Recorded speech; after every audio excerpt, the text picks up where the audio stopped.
చేస్తే ఆవిడ చేసింది. ఒకప్పుడు మహానుభావుడు సంపత్ కుమార్ గారు చేసేవాడు అది. ఉమా సంపత్ అని ఆయన భార్య గారు కలిపి చేసేవారు ఇది. ఆ తాండవం ఇద్దరూ సమానంగా చేసేస్తున్నారు. చూశాడు పరమశివుడు.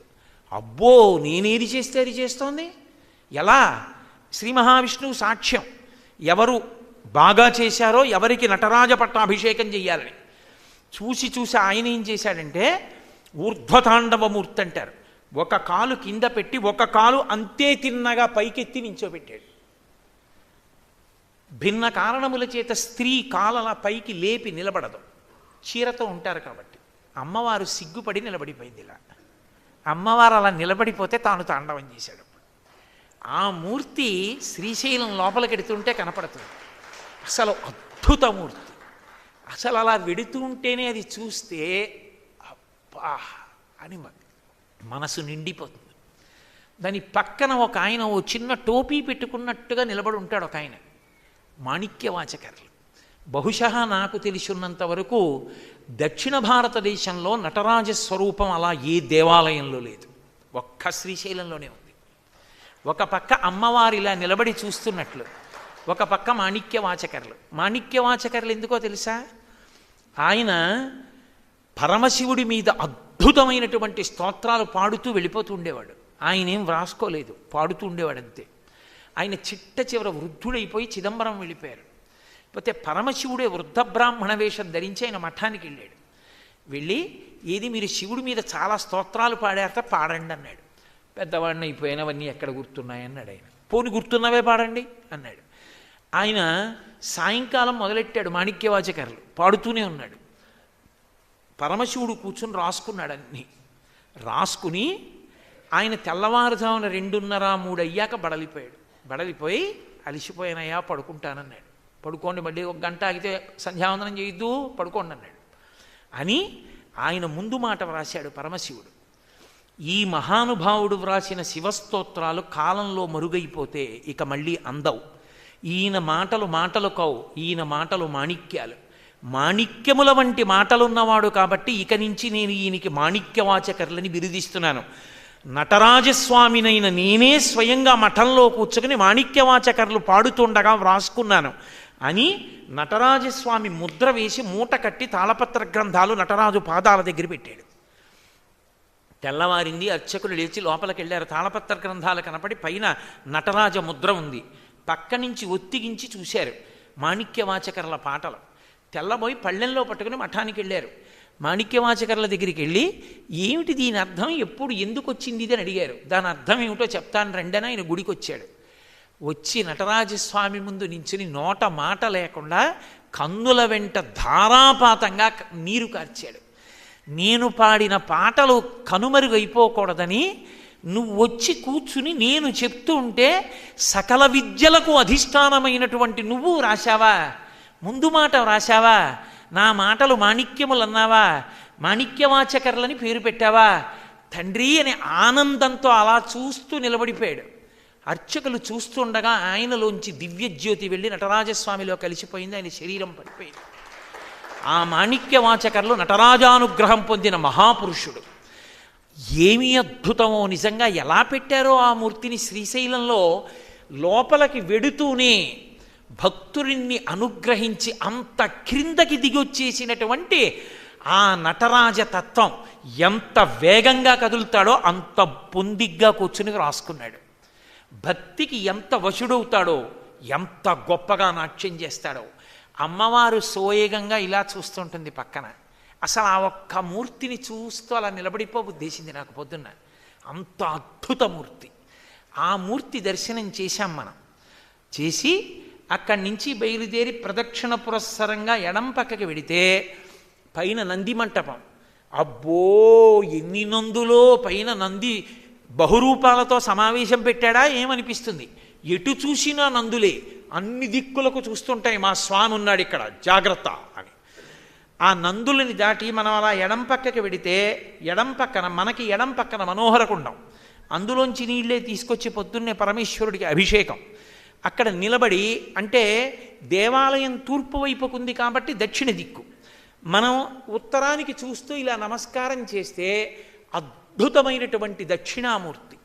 ఆ దక్షిణామూర్తి ఆయన అక్కడ కూర్చుని చిన్ముద్ర పట్టి చిత్రం వటతరోర్మూలే వృద్ధా శిష్యా గురుర్యువా గురోస్తు మౌనం వ్యాఖ్యానం శిష్యాస్తు చిన్న సంశయా. శిష్యుల యొక్క సందేహములన్నిటినీ నిర్మూలనం చేస్తూ చిన్ముద్ర పట్టి కూర్చుని ఉంటే పైన చక్కటి మర్రి చెట్టు, ఆ మర్రి చెట్టు కింద కూర్చుని ఉన్నటువంటి దక్షిణామూర్తి మనం ఉత్తరానికి చూస్తూ నమస్కారం చెయ్యొచ్చు. కొంచెం ముందుకు కదిలితే స్వామి దర్శనానికి లోపలికి వెళ్ళేటటువంటి మార్గం, ఎడం పక్కకి అలా గోడ మీదకి చూస్తే సప్తమాతృకలు. ఏ తల్లుల పేరు తెల్లవారుజామున తలుచుకున్నంత మాత్రం చేత అభ్యున్నతి కలుగుతుందో, ఏ తల్లులకు నమస్కరించినంత మాత్రం చేత మాతృమండలి అంతా ఆనందిస్తుందో, అటువంటి సప్తమాతృకలు చీరలు కట్టుకుని గోడ మీద అక్కడ కూర్చుని ఉంటారు బయటే. వాళ్ళు 7 పేర్లు పైన రాసి ఉంటాయి. బ్రాహ్మి, వైష్ణవి, మాహేశ్వరి, వారాహి, చాముండ, కౌమారి, ఇంద్రాణి. 7 సప్తమాతృకలు. 7 సప్తమాతృకల పేర్లతో ఆ గోడ మీద పెట్టబడి ఉంటాయి. అద్భుతమైన మూర్తులు. ఆ సప్తమాతృకల వంక చూసి నమస్కారం చేస్తే అలా కొంచెం ముందుకు వెడుతున్నప్పుడు ఒక ఎద్దు బయలుదేరుతుంది. ఏమి ఎద్దు? అది ఎద్దా? నంది మంటపంలోంచి సాక్షాత్తుగా నందీశ్వరుడే కిందకి దిగొచ్చినట్టు ఉంటుంది. అది నడిచి వెడుతుంటే వెనక నుంచి చూస్తే శివలింగం తీసుకొచ్చి మూపురంగా పెడితే ఉందా, లేకపోతే దాని మూపురమా అని అనుమానం వస్తుంది. శివలింగాకృతిలో ఇలా ఇలా కదులుతుంటే ఆ వృషభం నడిచి వెడుతుంటే పార్వతీ పరమేశ్వరుల ఇద్దరి యొక్క ఏకాంత శయన మంటపం అద్దాల మంటపానికి కొంచెం ముందుకెళ్ళి ఎవ్వరూ ఆపకుండానే నించుంటుంది. ఇలా కూడా వెనక్కి తిరిగి చూడదు. నేను వచ్చాక వాళ్ళు ఎందుకు రారు, వస్తారన్నట్టు టీవీగా నించుంటుంది. అద్దాల మంటపంలోంచి ఆ నిద్ర కళ్ళతో అప్పుడే మేల్కొన్న పార్వతీ పరమేశ్వరుని తీసుకొచ్చి పల్లకీలో కూర్చోపెట్టి ఎత్తుకోగానే కదులుతుంది. స్వామి లోపలికి వెళ్ళిపోతారు. మనమేమో ఆ వృషభానికి పూజ చేస్తారు. ఎంత అందంగా పుచ్చుకుంటుందో. ఎక్కడెక్కడ పరమేశ్వర వాహనమైన వృషభం ఉన్నా అది ధర్మానికి సంకేతం. ఆ ధర్మానికి సంకేతమైనటువంటి ఆ వృషభరాజుకు పూజ జరిగి దాని కాళ్ళ మధ్యలోంచి ఎంతమంది దూరినా కాలు కూడా కదపదు. జీవితంలో అన్నిటికన్నా ఎప్పుడూ కోరుకోవలసింది ఒక్కటే, ధార్మికంగా బతకగలిగిన ధైర్యం నాకిమ్మని పరమేశ్వరుణ్ణి కోరుకోవాలి. అంత గొప్పగా ధర్మదేవతయే పూజింపబడడం, వృషభానికి పూజ జరగడం. ప్రదక్షిణం ధర్మమూర్తీభవించి నడిచినట్టు ఆ వృషభంతో కలిసి సుప్రభాత సమయంలో దేవాలయానికి ప్రదక్షిణం చేసి పార్వతీ పరమేశ్వరులతో కలిసి నడిచి చక్కగా అక్కడ నిలబడి వృషభ పూజ గోపూజ చూసి ప్రదక్షిణం చేసి ఆ వృషభం యొక్క కాళ్ళ కింద నుంచి వెళ్ళగలిగినటువంటి అదృష్టాన్ని పొందగలిగినటువంటి అవకాశాన్ని ఇచ్చే ఏకైక క్షేత్రం శ్రీశైల దేవస్థానం ఒక్కటే. ఎందుకో తెలుసా? అనేక క్షేత్రాలు ఉన్నాయి, నేను పేర్లు ఎందుకు చెప్పాలి? గోపూజగా జరుపుతారు. అమ్మవారి వైపుకి పృష్ఠభాగం పెట్టి పూజ చేస్తారు. గజపూజ చేస్తారు. అమ్మవారి వైపుకి ఏనుగొచ్చి నించుంటుంది, పూజ చేస్తారు. ఒక్క శ్రీశైల క్షేత్రంలో మాత్రమే భక్తులందరూ గోవుకి ప్రదక్షిణం చేసుకోవచ్చు, దగ్గరుండి చూడొచ్చు, వృషభంతో కలిసి నడవచ్చు. అంత అందంగా పరమశాంతమూర్తులైనటువంటి అర్చకులు ఒక్క మాట ఎవ్వరిని ఏమీ అనరు. అంత ప్రేమతో పరమశివుడే కౌగిలించుకున్నాడా అంత ప్రేమగా చూస్తారు. చక్కగా వెళ్ళి మనం ఆ సుప్రభాతాన్ని అనుభవించి స్వామి దర్శనానికి వెడతాం. వెడుతున్నప్పుడు మీరు ఆ దక్షిణామూర్తి స్వరూపాన్ని దాటి కొంచెం ముందుకు వెళ్ళి ఒక్కసారి ఇలా ఎడం పక్కకి తల తిప్పి చూశారనుకోండి, వరుసగా 9 గోపురాలు కనపడతాయి. ఇటు ఇలా తల తిప్పి చూశారనుకోండి 7 గోపురాలు కనపడతాయి. ఇటు 9, ఇటు 7. ఏమిటి గోపురాలు, ఈ గోపురాలు అని చూశారనుకోండి, పరమశివుడు అష్టమూర్తి తత్వం చేత ప్రకాశిస్తూ ఉంటాడు లోకంలో. బాహ్యంలో సాకారమునందు ఆయనది అష్టమూర్తి తత్వం. అందుకే శంకర భగవత్పాదులు దక్షిణామూర్తి స్తోత్రం చేస్తూ చైతన్య స్వరూపంగా చెప్పి ఆయన ఒక మాట చెప్పారు ఆఖర్న, భౌరంభంశనలో నిలోంబర మహార్నాథో హిమాంసు పుమాన్ ఇత్యాభాతి చరాచరాత్మకమిదం యస్యైవ మూర్త్యష్టకం నాణ్యత్కించన విద్యతే విమృశతాం యస్మాత్ పరస్మాత్ విభో తస్మై శ్రీ గురుమూర్తయే నమ ఇదం శ్రీ దక్షిణామూర్తయే అన్నారు. పరమశివుడు 8 అంకె మీద ఉంటుంది ఆయన తత్వం. కంచిలో పృథివీలింగం, జంబుకేశ్వరంలో జలలింగం, అరుణాచలంలో అగ్నిలింగం, చిదంబరంలో ఆకాశలింగం, శ్రీకాళహస్తిలో వాయులింగం, కోణార్కలో సూర్యలింగం, సీతాకుండంలో చంద్రలింగం, కాఠ్మండూలో యజమానులింగం. 8 ఆయనే. ఈ కంటికి కనపడేటటువంటి 8 పదార్థములు, కనపడని అహంస్ఫురణ, నేనన్న యాజమాన్య భావన 8 ఆయనే. నేననిపించింది, నేను దర్శనానికి వచ్చాను, నేను మారేడు దళాలు తెచ్చాను అని లోపల నుంచి యాజమాన్య ప్రకటన అవుతున్నది కూడా శివలింగంగా ఉంటుంది. ఈ 8 నువ్వు శివుడిగా అన్వయం చేసుకుని బ్రతకగలిగితే మోక్షమే, విడుదల. అది మోక్షలింగంగా ఉంటుంది. అందుకని 8 + 1 9 కలిపి కనపడతాయి. మీరు ఈ 8 లింగాల్ని దర్శనం చెయ్యాలి అంటే యావత్ భారతం వెళ్ళాలి. 8 వెళ్ళినా ఈ 8 సమన్వయం చేసుకుంటే మోక్షం వస్తుందని తెలుసుకోవడానికి మళ్ళీ మోక్షలింగం చూడ్డానికి నేపాల్ వెళ్ళాలి. ఇంత జటిలమైన దాన్ని తీసుకొచ్చి శ్రీశైలంలో ఈ 9 లింగాలుగా, అష్టమూర్తి తత్వంగా, మోక్షలింగంగా 9 లింగాలుగా, 8 మూర్తులు 1తో కలిపి 9 వరుసగా ప్రదక్షిణ మార్గంలో ఎడంచేతి పక్కన వరుసగా కనపడతాయి. దాటితే మహాతల్లి అక్క మహాదేవి. ఆవిడ కర్ణాటక రాష్ట్రంలో పుట్టి విశేషమైనటువంటి భక్తితో పరమశివుణ్ణి సేవించి ఆ తల్లి చేతిలో శివలింగాన్ని పట్టుకుని పూజ చేసేది. ఆ తల్లి చిట్ట చివర శ్రీశైల క్షేత్రంలోనే కదలీవనంలో పరమేశ్వరుని యందు ఐక్యం అయిపోయింది. ఇప్పటికీ మల్లికార్జున దేవాలయంలోకి ఎడుతుంటే అంతరాలయానికి బయట 2 మూర్తులు ఉంటాయి. ఇలా పట్టుకుని కూర్చుని ఉంటారు. ఆ కూర్చుని ఉన్నటువంటి వాళ్ళే అక్కమ్మగారు, మల్లమ్మగారు. వాళ్ళిద్దరూ శివలింగాలు పట్టుకుని ఉంటారు. వాళ్ళిద్దరూ పరమశివుని యందు ఐక్యమయ్యారు. ఆ 2 రూపాలు దర్శనం చేసి నమస్కరించిన తరువాత శివలింగం దగ్గరికి ఎడతాం మనం. అది దాటి ఇలా కుడిపక్కకి చూస్తే 7 గోపురాలు కనపడతాయి. అవే పంచపాండవులు ప్రతిష్ఠించినటువంటి 5 లింగాలు. ధర్మరాజు, భీమసేనుడు, అర్జునుడు, నకులుడు, సహదేవుడు. 5 పరమశివుని యొక్క 5 ముఖాల్ని లింగాలుగా ప్రతిష్ఠించారు. ఆశ్చర్యం ఏమిటో తెలుసా? మీరు ఒక శివాలయంలోకి వెడితే ఆ శివాలయంలో మీరు అది ఏ దిక్కునున్నదో చూసి నమస్కరిస్తారు. శివాలయాలలో కల్లా చాలా గొప్ప శివాలయం ఏది అంటే శైవాగమంలో పశ్చిమాభిముఖమైనటువంటి శివాలయం చాలా గొప్పది. అది సజ్జోజాత ముఖం. ఇక్కడ ఉన్న పంచపాండవ ప్రతిష్ఠితమైనటువంటి శివలింగాల్లో సజ్జోజాత లింగాన్ని ధర్మరాజు గారు ప్రతిష్ఠ చేశాడు. అసలు మనిషికి కావలసిందే ధర్మం. ధర్మరాజు చేత ప్రతిష్ఠింపబడినది సజ్జోజాత లింగమైతే ఒక శివాలయంలో మీరు ప్రదక్షిణం చేసినప్పుడు ఉత్తర దిక్కుకు వెడితే ఓం వామదేవాయ నమః అనాలి. దక్షిణానికి వెడితే ఓం అఘోరమూర్తయే నమః అనాలి. మీరు తూర్పుకెడితే ఓం తత్పురుషముఖాయ నమః అనాలి. 5వ ముఖం మీకు కనపడదు, పైన ఉంటుంది ఇలా. అది మీరు అనుకుని అలా ఉంటుంది అనుకుని 5వ ముఖాన్ని పైకెత్తి 2 చేతులు ఓం ఈశానాయ దేవాయ నమః అనో లేకపోతే ఈశానముఖాయ నమః అనో వెళ్ళాలి. అదే మోక్షం ఇస్తుంది. విచిత్రం ఏమిటంటే పెద్దవాడైన ధర్మరాజు గారు సజ్జోజాత లింగాన్ని ప్రతిష్ఠించాడు. అందరికన్నా ఆఖరివాడైన సహదేవుడు ఈశానస్వరూపమైనటువంటి 5వ ముఖమైనటువంటి ఈశానలింగాన్ని ప్రతిష్ఠ చేశాడు. నేను ఆశ్చర్యపోయాను నిజంగా చూసి. మహాభారతంలో శ్రీకృష్ణ పరమాత్మని కట్టాలని ప్రయత్నించి కట్టలేకపోయినవాడు దుర్యోధనుడు. చిన్ని కృష్ణుడుగా ఉన్నప్పుడు ఆయన పరమాత్మాని తెలియక కట్టడానికి ప్రయత్నించి కట్టినది తల్లి యశోద. పెద్దవాడైపోయిన తరువాత పెద్దవాడైపోయిన కృష్ణుణ్ణి పరబ్రహ్మతత్వమని తెలిసి కూడా కురుక్షేత్ర సంగ్రామానికి ముందు తన భక్తితో కట్టినవాడు సహదేవుడు.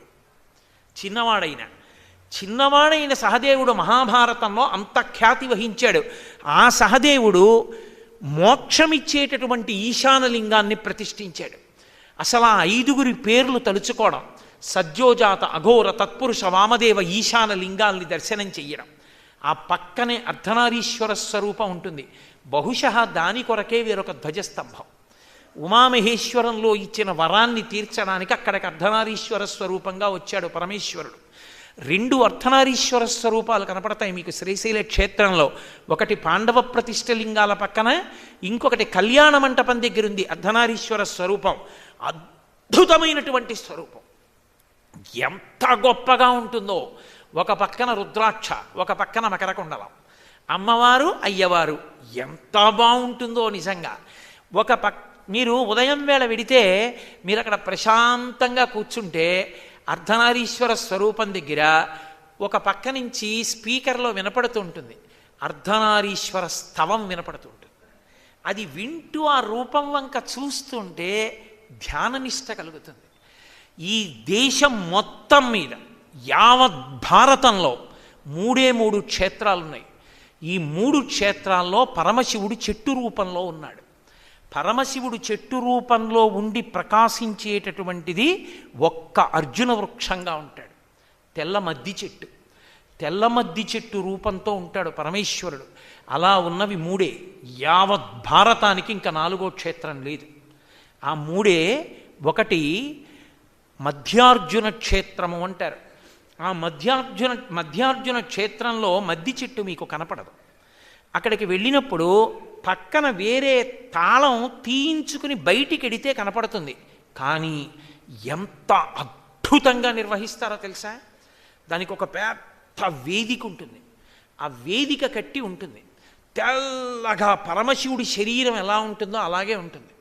దానికి ప్రదక్షిణం చేసుకోవడానికి ప్రత్యేక ఏర్పాటు చేశారు, ఎందుకంటే అది శివస్వరూపం కనుక. మళ్ళీ పూడార్జునం అని ఒక క్షేత్రం, అక్కడ కూడా తెల్లమద్ది చెట్టే. 3వ క్షేత్రం శ్రీశైలం. కానీ యథార్థమైన పరిశీలన చేస్తే మధ్యార్జునం కన్నా పూడార్జునం కన్నా గొప్ప క్షేత్రం శ్రీశైలమే. ఎందుకో తెలుసా? శక్తిపీఠం కూడా ఉంది భ్రమరాంబ. అంత గొప్ప క్షేత్రం శ్రీశైల క్షేత్రం. ఇక్కడ శివలింగాన్ని అందరూ ముట్టుకోవచ్చు, మధ్యార్జునం పూడార్జునంలో అది కుదరదు. అటువంటి తెల్లమద్ది చెట్టు మీకు కనపడుతుంది, కానీ అక్కడ కొంచెం ప్రదక్షిణానికి యోగ్యంగా లేదు. కానీ నేను బహుశా అనుకుంటున్నాను, తప్పకుండా ఆ విషయాన్ని అర్థం చేసుకుని వచ్చేసారి దేవాలయ దర్శనానికి వచ్చేటప్పటికీ ఆ మద్ది చెట్టుకు ప్రదక్షిణం చేసుకునే అవకాశం కల్పింపబడుతుంది అని నేను అనుకుంటున్నాను. అక్కడ మీరు అసలు అద్భుతమైనటువంటి చెట్లు చూడొచ్చు. పండితారాధ్యుల వారి మఠం ఉంది, మహానుభావుడు ఆయన. ఆ వీరశైవ సంప్రదాయంలో పరమశివుని యొక్క అనుగ్రహాన్ని పొందినటువంటి జగద్గురువులు ఎందరో ఆ పరంపరలో పరమేశ్వరుణ్ణి ఎన్నో మార్గాల్లో పట్టుకుని లోకాన్ని ఉద్ధరించినటువంటి ఎందరో మహాపురుషులు. అంతమంది మహాపురుషుల యొక్క చిత్రపటాలు, ఆ సింహాసనం, వారి మీద అక్కడ ఉన్నటువంటి జగద్గురువులు మీరు బయటికి వచ్చి చూస్తే మీకు ఒక అపురూపమైన దృశ్యం కనపడుతుంది.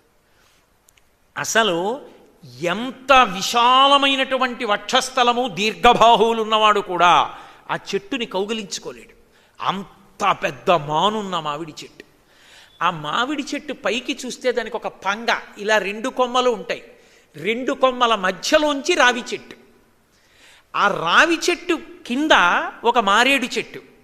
మహాపురుషులు ఎక్కడో పైన కూర్చుని కాళ్ళు వేలాడేసుకుని ఉన్నారనుకోండి, మన అదృష్టం ఆయన అరికాళ్ళ కింద తలపెట్టుకోవచ్చని గబగబా వెళ్ళి ఆయన కాళ్ళ కింద తలపెట్టినట్టు కింద నుంచి పైకి లేచి దాని కింద తలపెట్టుకున్నటువంటి మారేడు చెట్టు. అపురూపమైన వృక్ష సముదాయం. అలా చూస్తారేం? మీరు అందరూ చూశారనుకుంటున్నాను నేను ఇవాళ. కాబట్టి పెద్ద మామిడి చెట్టు, దాని యొక్క ఆ సంధి భాగంలో రావి చెట్టు, కింద నుంచి మారేడు చెట్టు. అద్భుతమైనటువంటి సన్నివేశం. ఎంత గొప్ప చెట్లు! అసలు అక్కడ ఒక ప్రత్యేకమైనటువంటి పాలు స్రవించే చెట్టు ఒకటి ఉంది. దాని ఆకు నేను తెల్లవారుజామున వెళ్ళి ఒక ఆకు తీసి చూశాను. ఎంత సున్నితంగా ఉందో! లోకంలో మర్రి ఆకుకు ఒక్కదానికి ఆ లక్షణం ఉంటుందంటారు. పైన చూసినా కింద చూసినా ఆకుకి ఎక్కడో అక్కడ గరుకుతన ఉంటుంది, 2 వైపులా లేదు. అది ఆవు చెవి ఎలా ఉంటుందో అలా ఉంది గోకర్ణాకారంలో. ఏమి దేవతా వృక్షాలో! ఇంకొంచెం ముందుకెడితే అక్కమ్మదేవి గారి యొక్క కాంస్య విగ్రహం. తల్లి తన యొక్క కేశపాశం చేతనే తన శరీరాన్నంతటినీ కప్పుకుని నిలబడినటువంటి ఆ తల్లి అంతటి శివభక్తి తత్పరురాలు. ఆవిడికి ప్రదక్షిణం చెయ్యొచ్చు. చక్కగా అటువైపు చూస్తే ఆ దక్షిణం వైపు గోపురం, దాన్ని విజయనగర సామ్రాజ్యాధీశుడైనటువంటి హరిహరరాయలు వారు కట్టించారు. తూర్పు గోపురం కృష్ణదేవరాయలు, పశ్చిమ గోపురం పండితరాయలు, ఉత్తర గోపురం ఛత్రపతి శివాజీ కట్టించాడు. అక్కడే మీరు ఆ పండితరాయ మఠానికి కొంచెం దాటి లోపలికి వెడితే తల్లి భ్రమరాంబ భవానీ స్వరూపంతో వెలిసి ఆ చేతిలో ఖడ్గాన్ని పట్టుకుని శివాజీ మహారాజ్కి బహూకరిస్తున్నటువంటి ప్రతిమ. ఇలా మోకాలు మీద కూర్చుని పరమ గౌరవంతో ఇలా ఖడ్గాన్ని అందుకుంటున్నటువంటి శివాజీ. అది ఎంత చారిత్రాత్మకమైన మూర్తో తెలుసా? అసలు పిల్లలతో వచ్చి అక్కడ కూర్చుని చెప్పుకోవాలి దాని గురించి, ప్రత్యేకం దాని గురించి పిల్లలతో కూర్చుని మాట్లాడుకోవాలి. ఒకానొకప్పుడు ఈ దేశంలో యథేచ్ఛగా గోవధ జరుగుతుంటే, పతివ్రతలైనటువంటి స్త్రీలని పట్టుకుని చెరపడుతుంటే, ఎక్కడ చూసినా సనాతన ధర్మాన్ని కలుషితం చేస్తుంటే, విదేశీ పాలకులు సనాతన ధర్మాన్ని పాడు చేసేవాళ్ళు దేవాలయాల్ని బద్దలు కొట్టి దోచుకుంటుంటే, ఈ దేశాన్ని రక్షించేవాడు లేడా అని ఆర్తి చెందాడు ఒక మహానుభావుడు, సూర్యోపాసకుడైన సూర్యాజీ అంటారు. మహారాష్ట్రలో జాంబు అనేటటువంటి నగరంలో గోదావరి నది తీరంలో జన్మించాడు ఆయన. ఆయన భార్యతో కలిసి పరితపించేవాడు, ఈ దేశం బాగుపడదా, మళ్ళీ ధనుర్ధారి అయినటువంటి రామచంద్రమూర్తి అవతార స్వీకారం చెయ్యడా, ఈ దేశాన్ని కాపాడడా అని. ఆయన కడుపున గంగాధరుడు అని పెద్ద కొడుకు పుట్టాడు. ఆయన ఏకసంతాగ్రాహి, చక్కగా శాస్త్రం చదువుకునేవాడు. రెండవ కుమారుడు పుట్టాడు. ఆయనకి రామచంద్రమూర్తి పుట్టినటువంటి చైత్రమాసంలో శుక్లపక్షంలో నవమి తిథి నాడు 11 గంటలకి నొప్పులు ప్రారంభమయ్యాయి ఆయన భార్యకి. ఖచ్చితంగా 12 అయింది, రామజననం అయిందని రామాలయాలన్నింటిలో గంటలు కొడుతున్నారు. ఈవిడికి ప్రసవమై పిల్లాడు పుట్టాడు. రామచంద్రమూర్తే నా కడుపున పుట్టాడని నారాయణ అని పేరు పెట్టుకున్నాడు. ఆ పిల్లవాడికి చిన్నతనం నుంచి ధర్మాన్ని నిలబెట్టాలని కోరిక. ధర్మాన్ని నిలబెట్టేవాడికి పిరికితనం ఉండకూడదని వ్యాయామం చేసేవాడు. వ్యాయామం చేసి కండలు తిరిగిన శరీరం, చీకట్లో ఏకాంతంలో కూర్చుని ధ్యానం చేస్తుండేవాడు.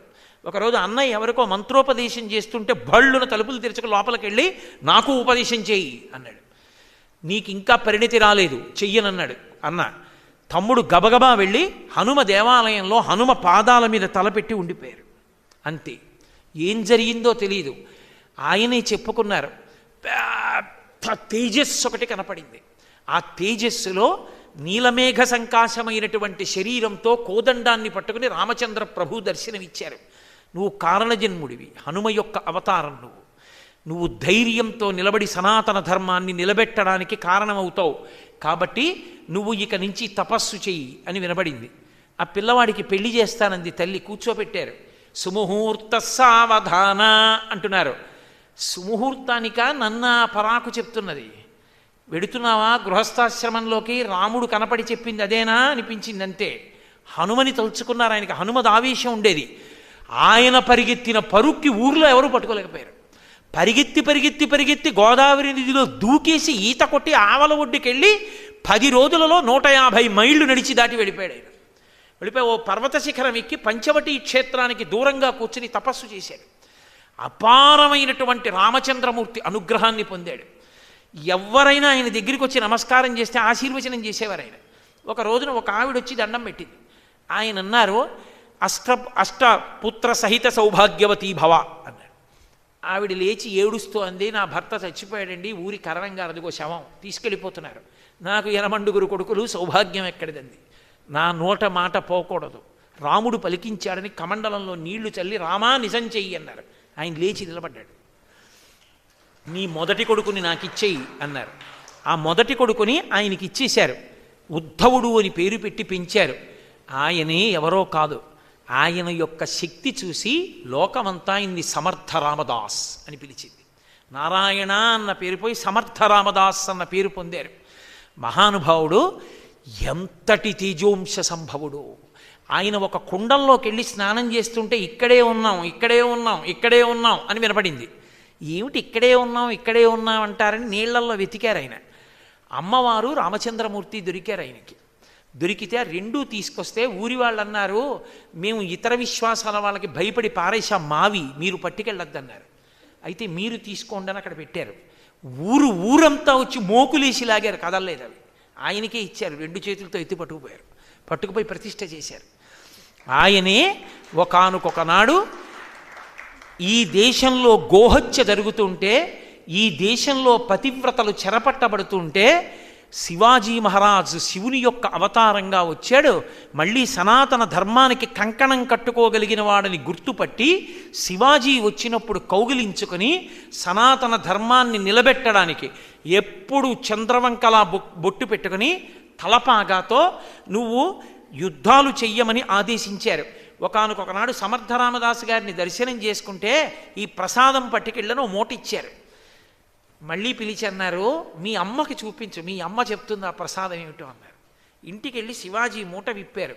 కాసిన గులకరాళ్ళు, ఇంత మట్టి, గుర్రం వేసినటువంటి లద్దె, ఇలాంటి కొబ్బరికాయ 4 ఉన్నాయి అందులో.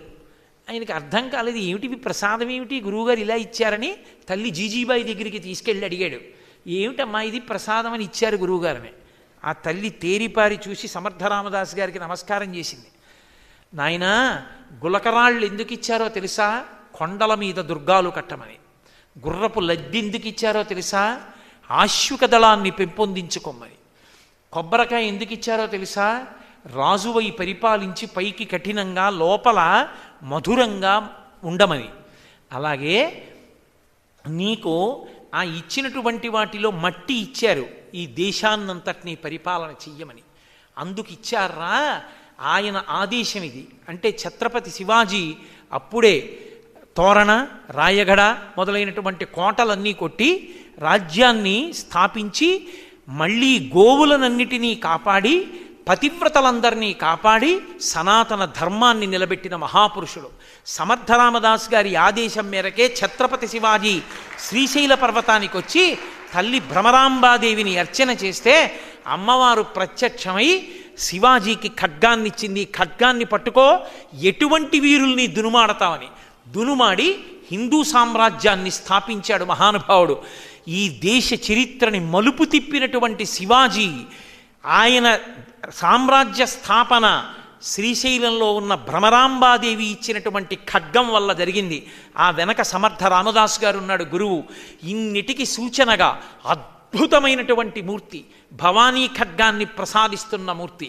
చక్క కుటుంబంతో వచ్చి పిల్లల్ని కూర్చోపెట్టి, ఆయన ఎవరో తెలుసా? శివాజీ.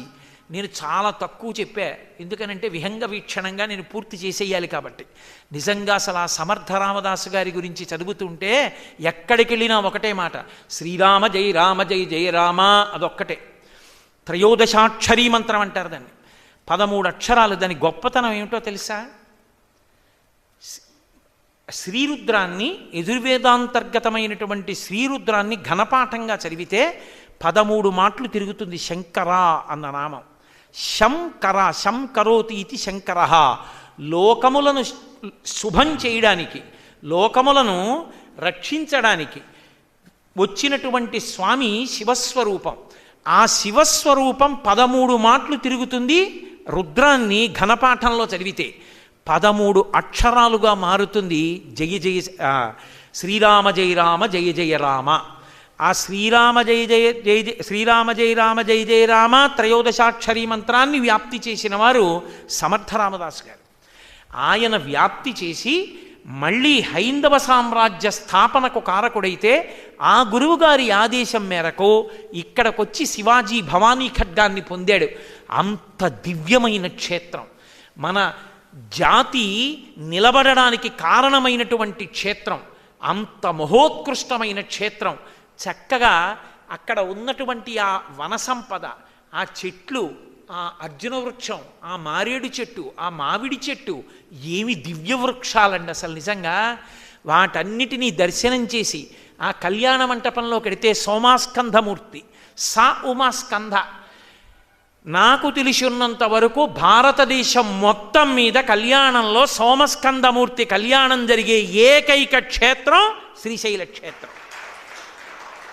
స్కందుడితో కలిపి ఉంటాడు. ఇక్కడే తిరుపతి పట్టణాన్ని రాజధానిగా చేసుకుని పరిపాలించిన రాజుకి కల్లోకి వచ్చాడు స్వామి. వచ్చి సోమాస్కంధమూర్తిగా నన్ను అర్చన చేయమన్నాడు. పార్వతీ పరమేశ్వరుడు కూర్చుంటే మధ్య